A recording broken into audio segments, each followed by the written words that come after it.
Hey everyone, welcome to biology eighties. Imagine करो आज 3 मई 2026 है। तुम अपने नीट 2026 के पेपर को देने के लिए अपने नीट 2026 के एग्जामिनेशन हॉल में बैठे हुए हो। तुम्हारे हाथ में नीट 2026 का क्वेश्चन पेपर है और तुम जहां बैठे हुए हो वहां टेबल पर ओएमआर शीट रखी हुई है। तुमने क्वेश्चन पेपर पढ़ना शुरू किया। जो जो क्वेश्चन तुमसे बन पा रहे हैं तुम ओएमआर शीट में बबल फिल करते चले जा रहे हो। हर एक बबल जो तुम फिल कर रहे होंगे तुम्हारा फ्यूचर डिसाइड कर रहा है। हर एक बबल जो तुम फिल कर रहे होंगे तुम्हारे नीट 2026 की रैंक डिसाइड कर रहा है। हर एक बबल जो तुम फिल कर रहे हो ये डिसाइड कर रहा है कि तुम किस मेडिकल कॉलेज में जाने वाले हो। हर एक बबल जो तुम फिल कर रहे हो ये डिसाइड कर रहा है कि इस साल तुम्हारा मेडिकल कॉलेज में एडमिशन होगा या फिर नहीं। जैसे जैसे तुम पेजेस टर्न करने शुरू कर रहे हो क्वेश्चन पेपर के, तुम देखते हो कि कुछ क्वेश्चंस को लेकर तुम बहुत ज़्यादा कंफ्यूज्ड हो। तुम कह रहे हो यार ये टॉपिक मैंने कहीं तो पढ़ा था लेकिन ध्यान नहीं आ रहा है कहाँ पढ़ा था, मुझे आंसर आता है लेकिन समझ नहीं आ रहा है इनमें से कौन सा आंसर सही है। फिर तुम आगे बढ़ते हो, तुम्हें कुछ ऐसे क्वेश्चंस भी दिखते हैं जिनको लेकर तुम श्योर हो कि भाई ये तो मुझसे नहीं हो पाएंगे, इनको तो मुझे स्किप ही करना पड़ेगा। अब धीरे धीरे तुम पैनिक होते चले जा रहे हो क्योंकि काफ़ी क्वेश्चंस ऐसे थे जो तुमसे बन सकते थे अगर तुमने रिवीजन अच्छे से किया होता, लेकिन क्योंकि रिवीजन अच्छे से नहीं हो पाया इसीलिए तुम कंफ्यूज हो गए हो। और काफ़ी ऐसे क्वेश्चंस भी हो रहे हैं जो तुमसे बिल्कुल भी नहीं बन पा रहे हैं। एंजाइटी हो रही है और अब गिल्ट और रिग्रेट वाली फीलिंग आ रही है। तुम सोच रहे हो कि यार मुझे थोड़ा सा और वक्त मिला होता तो मैं और अच्छे से पढ़ लेता, अपनी प्रिपरेशन में इंप्रूवमेंट कर लेता, रिविजन बहुत अच्छे से कर लेता। अब वापस आओ रियलिटी पर। अभी 3 मई 2026 आने के लिए पूरा पूरा 1 महीना बाकी है। जो गिल्ट और रिग्रेट की फीलिंग तुमने उस एग्जामिनेशन हॉल में अभी इमेजिन करी, वो गिल्ट और रिग्रेट की फीलिंग तुम रियलिटी में फेस ना करो। उसके लिए तुम्हें अगले 25-30 दिन क्या करना है बस उस पर फोकस करो मेरी जान। और देखना फिर अप्रैल 2026 तुम्हारी लाइफ का बेस्ट मंथ बनेगा। वो मंथ बनेगा जिसे तुम जिंदगी भर याद रखोगे। तुम्हारे डॉक्टर बनने के बाद जब कोई पहला केस तुम हैंडल करोगे, किसी पेशेंट को पहली बार देखोगे, ये अप्रैल 2026 का महीना तुम्हें बहुत ज्यादा याद आएगा क्योंकि यही वो महीना है जब तुमने खूब तराशते हुए अपने आप को नीट 2026 क्रैक करने लायक इंसान बनाया था। तो रेडी हो जाओ नीट 2026 के सबसे अंतिम पड़ाव के लिए, जिसके बाद अगली सीढ़ी सीधे एमबीबीएस की सीढ़ी है। कॉन्फिडेंस के साथ अप्रैल 2026 को तुम्हें जीना है। सबसे पहले मेरे बच्चे खुद को रियलिटी चेक दे दो। तुम्हें पता होना चाहिए कि एट प्रेजेंट तुम्हारी प्रिपरेशन का लेवल क्या है। अगर सिलेबस कंप्लीट हो चुका है, रिवीजन करना है, किस तरीके से रिवीजन करना है उसके बारे में मैं बताऊंगी। अगर सिलेबस कंप्लीट नहीं हुआ है तो सेग्रीगेट कर दो फटाफट। फिजिक्स, केमिस्ट्री, बायोलॉजी के कौन से ऐसे चैप्टर्स हैं जो कि मुझे बहुत अच्छे से आते हैं, कौन से ऐसे चैप्टर्स हैं जिनको लेकर अभी भी मैं कंफ्यूज्ड हूँ, और कौन से ऐसे चैप्टर्स हैं जिनको लेकर मुझे बहुत डर लगता है। इनको कैसे अप्रोच करना है फिर उसके बारे में बात करेंगे। पर खुद को एक रियलिटी चेक जरूर देना कि अभी मेरी प्रिपरेशन का लेवल क्या चल रहा है और मुझे कितने इंप्रूवमेंट की जरूरत है। नेक्स्ट, इन 4 रिसोर्सेज के अलावा कोई एक्स्ट्रा रिसोर्स तुम्हें यूज नहीं करना है। फिजिक्स, केमिस्ट्री, बायोलॉजी की एनसीईआरटी बुक हर बच्चे के पास होनी चाहिए। बायोलॉजी के लिए तो एनसीईआरटी की हर एक लाइन को पढ़ो, रिवाइज करो, क्योंकि हर एक लाइन खुद में एक एमसीक्यू है। तीनों सब्जेक्ट का क्वेश्चन बैंक आपके पास होना चाहिए। चाहे क्वेश्चन बैंक के लिए आप लोग कोचिंग मॉड्यूल्स यूज कर रहे हैं या फिर किसी भी यूट्यूब एडिकेटर या फिर जिन भी टीचर को तुम फॉलो करते हैं उनके टेलीग्राम चैनल से क्वेश्चन बैंक की पीडीएफ डाउनलोड कर रहे हो। जिस भी तरीके से तुम chapter wise, unit wise, full syllabus question practice कर रहे हो, बस तुम्हारे पास क्वेश्चन बैंक तो जरूर होना चाहिए। And make sure NCERT based question तुम प्रैक्टिस कर रहे हो। तुम्हारे पास नीट के प्रीवियस 10 ईयर क्वेश्चन होने चाहिए और नीट के मॉक टेस्ट जरूर देना बच्चे। चाहे तुम सिर्फ 4-5 मॉक टेस्ट ही दो, लेकिन 3 घंटे बैठकर नीट का फुल सिलेबस मॉक टेस्ट हर बच्चा अटेम्प्ट करेगा। चाहे अप्रैल एंड तक तुम्हारा सिलेबस कितना भी परसेंटेज में कवर क्यों ना हो रहा हो, फुल सिलेबस मॉक टेस्ट जरूर देना। तुम्हें पता होना चाहिए कि 3 घंटे तुम फुल कॉन्सेंट्रेशन के साथ वो full syllabus mock test paper attempt भी कर पा रहे हो या फिर नहीं। NEET 2026 latest syllabus and latest paper pattern based mock test देने के लिए आप ओसवाल बुक्स की NEET UG 10 mock test papers की बुक यूज कर सकते हो बच्चों। स्ट्रिक्टली एनसीईआरटी बेस्ड क्वेश्चंस के साथ डिजाइंड इस मॉक टेस्ट पेपर की बुक में आप लोगों को हर एक मॉक टेस्ट पेपर के साथ ओएमआर शीट भी मिलेगी, ताकि हर एक क्वेश्चन का आंसर तुम लोग बबल में मार्क कर सको, एग्जैक्टली जैसे तुम नीट के पेपर के दिन मार्क करने वाले हो। हर एक क्वेश्चन का तुम्हें डिटेल एक्सप्लेनेशन भी मिलेगा। 10 full syllabus mock test paper के अलावा तुम्हें नीट 2025 का सॉल्व पेपर भी मिलेगा। फिजिक्स, केमिस्ट्री, बायोलॉजी का चैप्टर वाइज ट्रेंड एनालिसिस भी दिया हुआ है। तीनों सब्जेक्ट्स के हर एक चैप्टर का क्विक रिवीजन करने के लिए आप लोगों को माइंड मैप भी प्रोवाइड करा हुआ है। और इसके अलावा तीनों सब्जेक्ट्स में जितने भी डिफिकल्ट टॉपिक है उनको याद करने के लिए यूनिट वाइज निमोनिक्स भी प्रोवाइड कराए हुए हैं बच्चों। इस बुक का लिंक मैं आप लोगों को इस वीडियो के डिस्क्रिप्शन में प्रोवाइड करा रही हूँ। एट प्रेजेंट इस बुक पर अप टू 50% डिस्काउंट भी चल रहा है। और अगर आप लोग ओसवाल बुक्स की ऑफिशियल वेबसाइट से बुक परचेज करते हैं तो मेरा कोड BioEase50 यूज करिएगा, आपको अप टू 50% डिस्काउंट भी मिलेगा। तो इस बुक को यूज करते हुए नीट के फुल सिलेबस मॉक टेस्ट दीजिए और चेक करिए कि आप लोगों की प्रिपरेशन का लेवल क्या चल रहा है और आप लोगों को कहां-कहां इंप्रूवमेंट की जरूरत है। अब बात करते हैं सब्जेक्ट वाइज रिवीजन स्ट्रेटेजी की। देखो बायोलॉजी में अभी भी 360 ऑन 360 स्कोर करना पॉसिबल है। अगर कोई सीरियस नीट एस्पिरेंट है तो मैं मान ही नहीं सकती कि एट प्रेजेंट मार्च एंड आने तक उसका बायोलॉजी का मिनिमम 50% सिलेबस कवर नहीं है। 50% कवर हो रखा है, बाकी 50% भी तुम आखिर के महीने में कवर कर सकते हो। हाँ, थोड़ी मेहनत ज्यादा लगेगी लेकिन अभी भी मुमकिन है। सबसे पहले तो जैसे ही तुम एनसीईआरटी का एक चैप्टर पढ़ते हो, किसी टॉपिक को पढ़ते हो, इस तरीके से पढ़ो, हर एक लाइन को ये विजुअलाइज करते हुए पढ़ो कि इस पर्टिकुलर लाइन से क्या क्वेश्चन बनकर आ सकता है, क्योंकि एनसीईआरटी बायोलॉजी की हर एक लाइन खुद में एक एमसीक्यू है।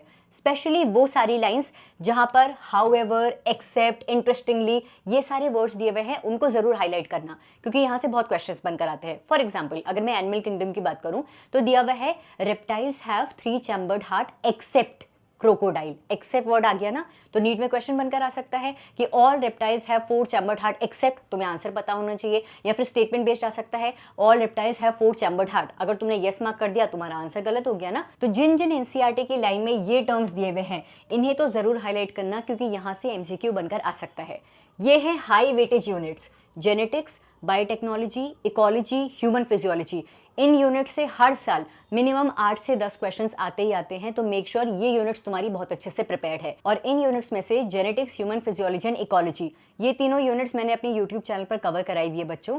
मेरे चैनल के प्लेलिस्ट सेक्शन में जाइएगा, जेनेटिक्स एंड एवोल्यूशन की तो डिटेल एक्सप्लेनेटरी वीडियोस भी अपलोडेड हैं। Genetics and evolution complete unit में जितने भी हाई वेटेज टॉपिक्स हैं, जैसे कि DNA replication, DNA fingerprinting, transcription, translation, lac operon, इन सभी टॉपिक्स को मैंने डिटेल में पढ़ाया हुआ है। उसके लिए मेरी ये वाली प्लेलिस्ट चेक करिएगा। और जेनेटिक्स एंड एवोल्यूशन के तीनों chapters, principles of inheritance and variation, molecular basis of inheritance and evolution, इनकी अलग से चैप्टर वाइज प्लेलिस्ट अपलोडेड है। इकोलॉजी यूनिट की भी प्लेलिस्ट अपलोडेड है और ह्यूमन फिजियोलॉजी की भी हर एक चैप्टर की मैंने प्लेलिस्ट अपलोड करी हुई है। तो सारे हाई वेटेज चैप्टर्स को आप लोग मेरे प्लेलिस्ट सेक्शन से कंप्लीट कर सकते हैं बच्चों। High weightage topics and units करने के अलावा आप लोग एनसीईआरटी बायोलॉजी में दिया हुआ हर एक डायग्राम, हर एक टेबल, हर एक फ्लो चार्ट, इसको जितने बार हो सके रिवाइज करोगे, क्योंकि वहां से भी क्वेश्चंस बनकर आते हैं। इनऑर्गेनिक केमिस्ट्री में अब रेफरेंस बुक से मत पढ़ना, एनसीईआरटी से ही पढ़ो। कोई टॉपिक समझ नहीं आ रहा है, यूट्यूब वीडियोस की मदद से पढ़ो। P block, elements and coordination compound high weightage carry करते हैं, इन दोनों चैप्टर्स को जरूर कवर कर लीजिएगा, चाहे आप किसी वन शॉट वीडियो से क्यों ना देख रहे हैं। और नीट के प्रीवियस 10 ईयर क्वेश्चंस तो यहाँ से जरूर कर लीजिएगा। Daily revision is the key to success. अगर तुमसे डेली रिविजन नहीं हो पा रहा है तो every third day P block, elements और कोऑर्डिनेशन कंपाउंड से रिलेटेड जो तुमने क्विक रिविजन शीट बनाई होगी उसको बार बार रिवाइज करिएगा। ऑर्गेनिक के लिए कुछ और करो ना करो, नेम रिएक्शन जरूर कर लेना।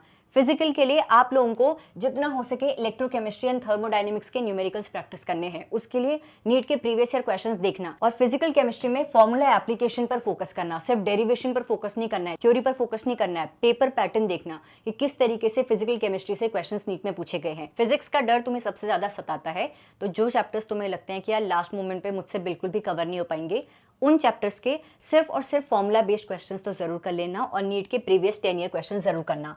फिजिक्स के हर एक चैप्टर की फॉर्मूला शीट जरूर बना के रखना, आखिर के एक हफ्ते में रिवाइज करने में बहुत मदद करेगी। फिजिक्स के सारे इजी चैप्टर्स जो कि तुम्हें इजी लगते हैं और वो सभी चैप्टर्स और टॉपिक्स जो कि हाई वेटेज कैरी करते हैं उनको जरूर पढ़ लेना बच्चों। Modern physics, current electricity, semiconductor devices बहुत अच्छे से पढ़ना है और रिवाइज भी करना है। पीवाईक्यूज जितना हो सके तुम्हें बार बार पढ़ना होगा। अब वीकली प्लान की बात करते हैं। फर्स्ट 2 वीक्स में तुम लोग क्या करोगे, जिन बच्चों का सिलेबस कवर नहीं हुआ है तुम सिलेबस कंप्लीशन पर फोकस करो। सिलेबस कंप्लीशन में भी वो चैप्टर्स, वो टॉपिक्स पहले कर लो जो कि तुम्हें इजी लगते हैं और जो हाई वेटेज कैरी करते हैं। थर्ड वीक में अब आप लोग न्यू टॉपिक्स को पढ़ना अवॉइड करो, जितना हो सके हाई वेटेज चैप्टर्स को, हाई वेटेज टॉपिक्स को रिवाइज करो। एंड एवरी थर्ड डे तुम लोग मॉक टेस्ट देना शुरू कर सकते हो, यानी कि हफ्ते में 2 तुम्हें मॉक टेस्ट देने पड़ेंगे। मॉक टेस्ट देने के बाद जहां जहां पर तुमसे गलती हो रही है, जो जो क्वेश्चंस गलत हो रहे हैं, वो पर्टिकुलर क्वेश्चंस किन टॉपिक्स से रिलेटेड थे उन टॉपिक्स को तुम रिवाइज करोगे। लास्ट वीक में भी नो न्यू टॉपिक्स। अब आप लोग अपनी फॉर्मूला शीट, तुम्हारे quick revision notes, mind maps, इन सभी का रिवीजन करोगे। जितना हो सके अपने माइंड को रिलैक्स रखना और खुद से कहना मैंने जितना पढ़ लिया है वहां से मैं बेस्ट देकर आऊंगा। ये तो उन बच्चों का शेड्यूल है जिनका अभी सिलेबस कंप्लीट नहीं हुआ है, तो पहले के 2 हफ्ते सिलेबस कंप्लीशन पर फोकस करेंगे। थर्ड वीक में वो लोग रिवीजन के साथ साथ every third day mock test देंगे। फोर्थ वीक में वो लोग सिर्फ और सिर्फ रिवीजन करेंगे, वो भी short notes, formula sheet, mind maps, इन सब के जरिए, और every second day mock test देंगे। हर एक बच्चा नीट एग्जाम से पहले minimum 5 full syllabus mock test papers तो जरूर करके जाएगा। जिन बच्चों का सिलेबस कवर हो गया है, अप्रैल मंथ में आप लोग रिवीजन करो और हफ्ते में 2 बार मॉक टेस्ट दो, कम से कम 2 बार। और जो लास्ट वीक है अप्रैल का, उसमें एवरी ऑल्टरनेट डे तुम मॉक टेस्ट दे सकते हो। 3 बजे से लेकर 5 बजे वाली ड्यूरेशन में तुम लोग मॉक टेस्ट देना। और रिवीजन कैसे करना है, चैप्टर वाइज रिवीजन करो। फिलहाल शुरू के 3 हफ्ते चैप्टर वाइज रिवीजन करो। जैसे तुमने ह्यूमन रिप्रोडक्शन चैप्टर का आज रिवीजन सोचा हुआ है, तो उस पर्टिकुलर चैप्टर से रिलेटेड पहले नीट के प्रीवियस 10 ईयर क्वेश्चंस करो। जो क्वेश्चन नहीं बन पाया, उस टॉपिक को स्टार मार्क कर दो, उसको बहुत अच्छे से पढ़ना है। एनसीईआरटी से पहले पूरा चैप्टर रीड करो। जो क्वेश्चंस गलत हुए थे मॉक टेस्ट में, वो जिस टॉपिक से पूछे हुए थे, उस टॉपिक को और भी अच्छे से पढ़ो। अब वापस से उन मॉक टेस्ट वाले क्वेश्चंस जो तुमसे गलत हो गए थे, उन्हें रीअटेम्प्ट करो। तुम्हारा पर वीक का रिवीजन टारगेट होना चाहिए कि तुम्हें हर एक हफ्ते बायोलॉजी के 10 चैप्टर्स, फिजिक्स और केमिस्ट्री के मिनिमम 6 चैप्टर्स रिवाइज करने होंगे। ये उन बच्चों के लिए है जिनका सिलेबस ऑलरेडी कंप्लीट हो चुका है, और जिनका नहीं हुआ है वो इस स्ट्रैटेजी को फॉलो करेंगे। शुरू के 2 हफ्ते इनकम्प्लीट सिलेबस को कवर करने, साथ साथ हाई वेटेज चैप्टर्स का रिवीजन करने पर फोकस करेंगे। थर्ड वीक में सिर्फ रिवीजन करेंगे हाई वेटेज चैप्टर्स का, every third day mock test देंगे। फोर्थ वीक में formula sheets, mind maps, flow charts इसके जरिए पढ़ेंगे, रिवीजन करेंगे and every second day mock test देंगे। इस तरीके से तुम्हारा रिवीजन प्लान होना चाहिए बच्चों। बायोलॉजी का जैसे मैंने बताया, हर एक चैप्टर को तुम्हें अगर शॉर्ट्स की फॉर्म में पढ़ना है तो मेरे चैनल के प्लेलिस्ट सेक्शन से चैप्टर वाइज प्लेलिस्ट तुम लोग चेक कर सकते हो बच्चों। बायोलॉजी के chapter wise, unit wise full syllabus mock test papers चाहिए तो मेरे टेलीग्राम चैनल बायोलॉजी एट से completely free of cost biology का क्वेश्चन बैंक डाउनलोड करिएगा। मुझे इस वीडियो के कमेंट सेक्शन में बताओ, एट प्रेजेंट तुम्हारा, अगर तुमने कोई फुल सिलेबस मॉक टेस्ट दिया हो, चाहे कोचिंग में दिया हो चाहे घर पे दिया हो, एट प्रेजेंट तुम्हारा नीट 2026 का मॉक टेस्ट का हाईएस्ट स्कोर कितना गया है। Mention your NEET 2026 mock test highest score till date. Mention it in the comment section of this video. तुम्हें खुद रियलिटी पता चल जाएगी कि जितना तुम टारगेट कर रहे हो और जितना अभी तुम अचीव कर रहे हो, उसमें कितना गैप है। अपने मॉक टेस्ट का अभी तक का हाईएस्ट स्कोर इस वीडियो के कमेंट सेक्शन में मेंशन करो। Thank you so much for watching this video. April month super productive बनाने पर फोकस करना। Thank you.